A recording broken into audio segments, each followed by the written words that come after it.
lubricants effectively that keep them working. So it's incredibly important. Okay, so that's that information. Why do we need to keep doing it?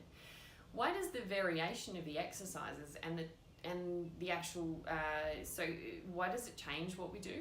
Why do I tell you to do different sets of exercises, different numbers instead of just 5 of each? And why does the timing change in this study? So for a start, let's cross that question of why do I ask you to do different repetitions of the exercise instead of 5? Now, what we've learnt with horses in learning capacity is that horses learn in repetitions of 3. If they're not experiencing a reward, or the situation doesn't provide clear indication that they've achieved what they're wanting to do physically and psychologically in behavioural learning, after 3 repetitions, they start to look for something else to provide what we're asking of them. So yes, the study did 5 repetitions, but science has moved on a bit, and understanding now how we tend to best train horses to undertake movements, repetitions of 3 are best, and that's why you'll find that I do things in repetitions of 3. Either 3, 6, 9, 12 or continuing. Probably won't actually get you doing anything more than 12 times in a row though. So the variation of the exercises change. Again, not only are we training the muscles, but we're training the horse and you. And this takes time. So I might actually get you to do it 5 days a week instead of 3, which was in the most efficient study compared with exercise. But sometimes you don't always ride all the time. So, and people's ability to ride their horses varies. So again, if you're not someone that is riding very often, I might get you to do it 5 days a week.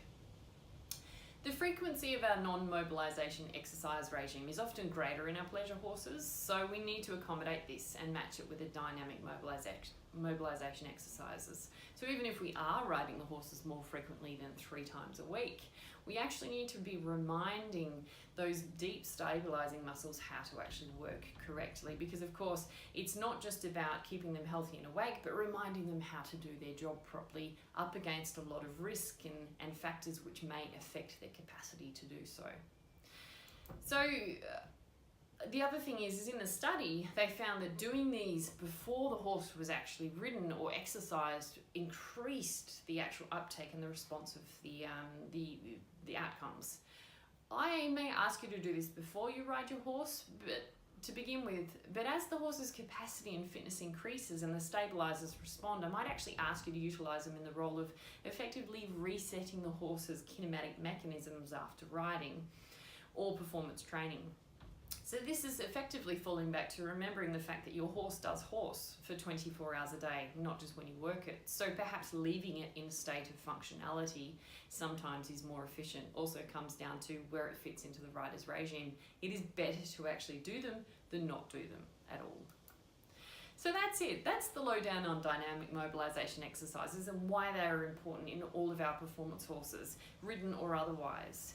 Why the frequency of how often and when we need to do them changes, and why I might prescribe them. I'd really encourage you all to keep asking questions, and if anything crosses your mind, please pop a message underneath the video. In most platforms, Facebook or YouTube, there will be this opportunity to do that. Or at the next booking that I see you, do ask me the questions. Ask why we're actually prescribing these particular exercises. So that's enough from me today. You can see more and read the blog at www.resetequine.com. And yeah, happy riding, stay safe.